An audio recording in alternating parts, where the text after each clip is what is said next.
So now we're going to talk about just how smart a city should be. And we're going to dive into this topic with a diverse international panel. I am pleased to be joined on stage by Oliver Heyden. We saw him earlier present his findings on his study, The Great Shift. Please have a seat, Oliver. Thank you very much. And we are also joined virtually by Karina. Now, she is the Director of Mobility for the city of Pittsburgh in the USA. A warm welcome to you both. Karina, let me start with you. What is the perception of smart cities in the USA, and just how smart will they actually be in the future? The smart city movement has mostly been focused on technology, so the ability to communicate between vehicles, communicate with vehicles and infrastructure, and communicate with consumers of mobility. I think, you know, for our standpoint, I'm in the city of Pittsburgh, I think that misses the point a little bit. We get so wrapped up in the technology and in the data and in the connectivity that we really start to lose sight of the use cases of who are we trying to solve for. And so we've really, you know, remained focused on smart being solving real problems that need to be solved, getting people to the places that they need to go, helping them meet the needs of everyday life in an affordable way, in a sustainable way, and in a way that really sort of helps to lift up the economy of all the people of our city. Oliver, turning to you now, you have scanned through international media and trends on this topic. What are your findings? Where what? Smart cities. Where did I find it? What are your findings on smart cities? Okay, or what have you been finding? I just quoted the expert who talking about smart cities in a more and more controversial way, because they said it's just more a business model than a holistic solution to the real problems cities have. And the real problems cities have, I stressed out this quotation of Benjamin Barber, who said it's climate, it's integration, it's an inclusive city, and smart city concepts, from my opinion, have done too less to address these real problems. It's all about data grasping, and it's more or less all about traffic solutions, which are quite important. I would stress out this later on. But they have done too less for giving a solution to, inequality, decay of cities and stuff like this. So Karina, you talked about problem solving earlier. Are so-called dumb cities then not fit for the future anymore? That's a bold statement. I wouldn't go that far, but I do think that we need to really understand again what is it that we're trying to accomplish with this. So, in many respects, many of our cities are still analog, and some of the analog solutions are really the things that we need to reemphasize and go back to: walking, bicycling, fundamental transit. Doing these things well, really focusing, making the investments that we need to make to ensure that we're providing that comfortable space, a safe space, that we're developing our land in a way that puts those destinations close to one another. We talk about a 15-minute city where you can get all of the destinations that you need in your daily life within just 15 minutes, generally a 15-minute walk. So are we talking about dumb cities, or are we talking about analog cities? Because if the policies are correct, if they're moving toward that direction of creating more sustainable cities, cities that provide opportunity for all of their occupants, regardless of economic status or race, then I would not call them a dumb city. I would call them a city that has that foundation and is one that needs to continue. If we are lacking that policy foundation, that's something that really needs to be corrected. And there's an urgency, as we all know now, to address that given the climate situation. I'm really glad that you brought that up about the climate, because I wanted to ask you, Oliver, as we all know, Germany experienced those devastating floods in July. How will climate change affect the way we think about cities, the cities of tomorrow? I was studying a master degree in urban planning and climatology in the 90s. And even in the 90s, the overheating of cities was quite a very big problem.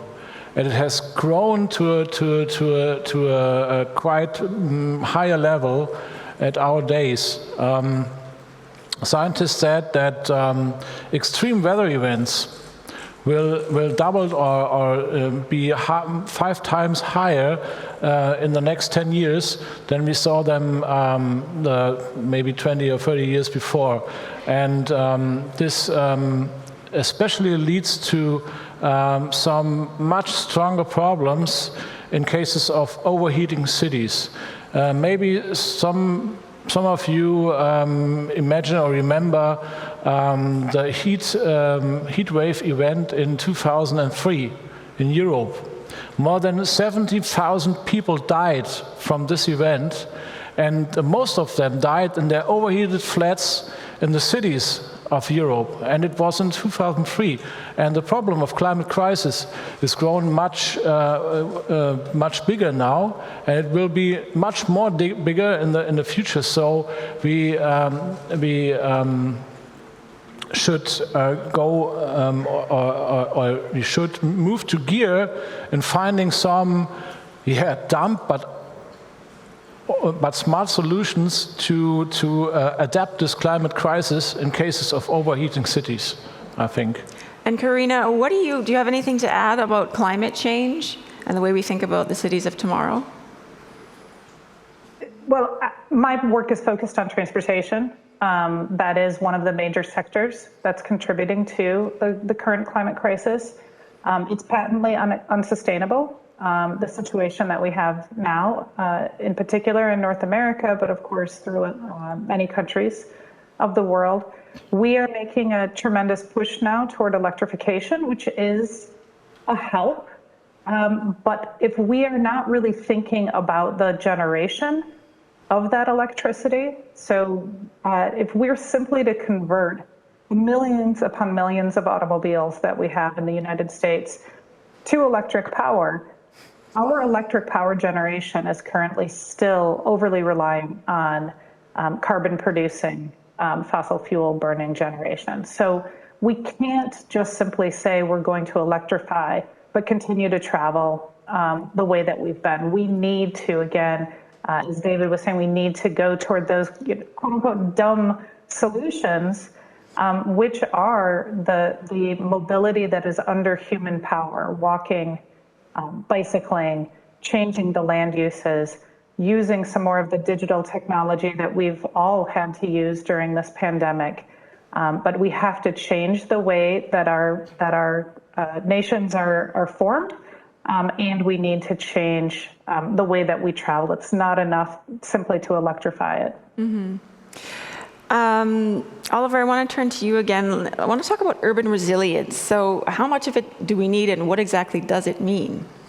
We found a number in the media which was quite impressive. They said for climate adaptation of cities, for the year of 2030, we have for Europe alone costs per year of 200 to 300 billions of dollars only for climate adaptation, only to make our cities secure for climate change, secure for things like overheating, for flood events, and things like this. And that was the most tremendously thrilling point for me, that it's this huge number of money will cost or is needed to make the future of cities secure.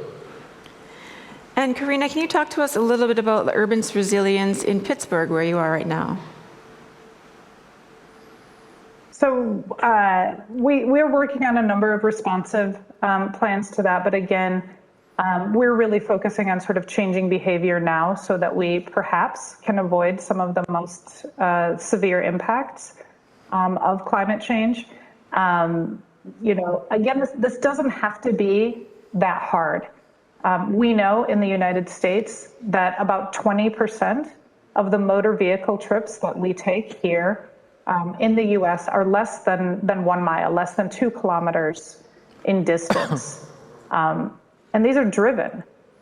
So that kind of behavior change is something, and that will also make us more resilient. That gives us more choices for those very short distance trips. If we're able to make our cities safer to walk and bike, that will allow people to, if one mode of travel fails them, if there's a flat tire on your bicycle, if there's a concern with your transit, that comes, if we're able to make these cities safer places to travel, you always have that resilient mode then of walking that you can move toward and still complete. And again, we've seen how important this is to be able to move around on foot, given the recent hurricane events that we've had just this week here in the U.S. So Karina, how do you think people can get more involved in creating these future cities? I think people need to advocate for it. We need to make tremendous investment here in the U.S. We're working hard under the current administration to make those investments, but we need people really to understand the importance of that, understand where the resources are going and the priorities that those resources reflect. We need good democratic participation.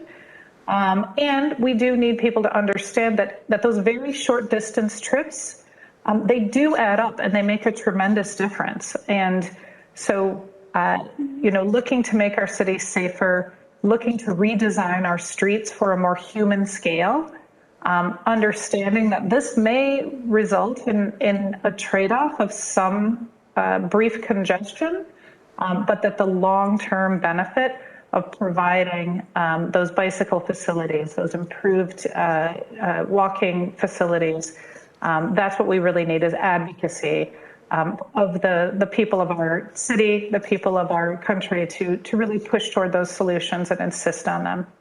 And Oliver, what is your take on that? How can people get more involved in changing the cities that they live in? I really just don't know how you could change the mindsets of people. We clearly could see it in our political system where also I think more than 40% of people have fear to get a change in their lives due to political decisions. So this would be a problem. I don't know. I think it should be one of pull factors more than push factors. And we see it during the vaccine campaign in Corona times. If you get people pressed to get a vaccine, they do the opposite. But when you give them something they want to have to in this context, they more or less think a second,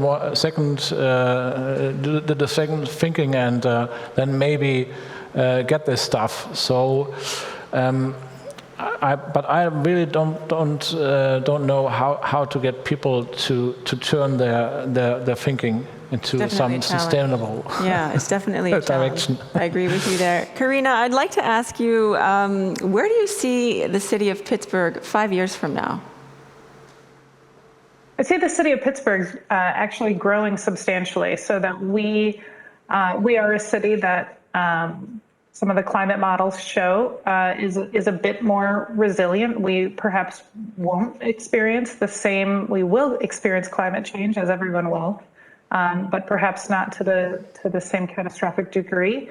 That allows us to grow, but grow smartly. We have a climate action plan for the city that we will continue to push through on. We're making dramatic investments in new forms of mobility. Very importantly, we're making sure that these different forms of mobility work well together. so that it is not a series of separate systems, a transit system, a bicycle system, a scooter system, but that they're working together. I think, the answer to how do we get people to change their behavior is sadly, but true, we need to make it easy. We need to make it very normal, very natural, that their very first instinct and the way that they can do it is right there in front of them. And so that's some of the things that Pittsburgh is really doing. And I expect in 5 years, we will have this seamless mobility as a service system that does make it almost unnatural to try and take a different mode rather than this integrated, sustainable, electrified system that we'll have provided that will, I believe, be extraordinarily easy for the residents and visitors and workers to our city. That is a very good point. Oliver, I want to ask you, where do you see the major cities in Germany 5 years from now? I want to stress out another point I see as a big problem for getting cities more sustained in cases of mobility, especially individual mobility. We all knew these mobility as a service systems running our cities quite more or less well. And they have growth rates, currently growth rates of about 20%, so you can think it's all good, but it isn't.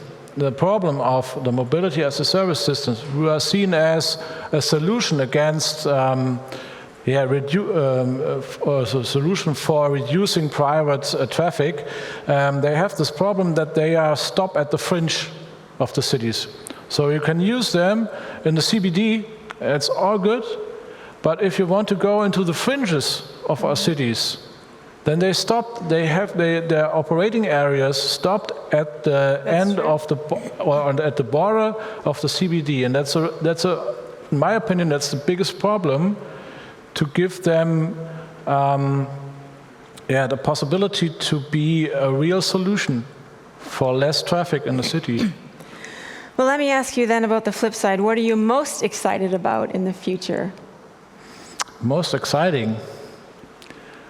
Okay, half a year ago, I take a seat in a Tesla. Ah, okay. And it was the first time I take a seat in an electric mobile.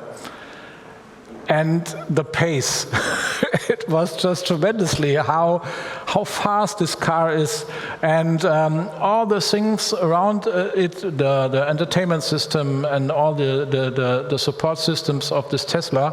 It was when I go out and looked at all the usual conventional cars, it's like coming out of an ICE high-speed train, and all the trains surrounding me are with steam. And that was quite thrilling for me. Yeah, and that's a thing I'm looking bright into the future to have it. Okay, thank you. And Karina, I'd like to ask you the same question. What are you most excited about, not only for your city, but in general? I'm really excited just about the heightened awareness. I think that people have, that leadership, that political leadership and others have on these issues, that we're able to better advocate for our cities, that I think that we're getting a little bit smarter in not being so dazzled by new technology or shiny objects, but that we're really asking the question, what does this do? So while I appreciate that a Tesla can go so very fast, is that a problem that needs to be solved? Is that one of the urgent things that are really driving at us how quickly we can move from place to place? Or do we push back on that technology and ask, how can you apply that to these larger societal issues that we have, these larger change factors that we need to create? And I think cities, governments, the public at large are getting quite a bit better at insisting that it not just be really cool technology that's coming out, but that it's technology that is being applied toward a real solution. So useful, not just cool. Hopefully. Okay, so that brings us to the end of our session. I would like to thank you both for joining me, Karina from Pittsburgh and Oliver from Press Relations. Thank you so much. Thank you for having me.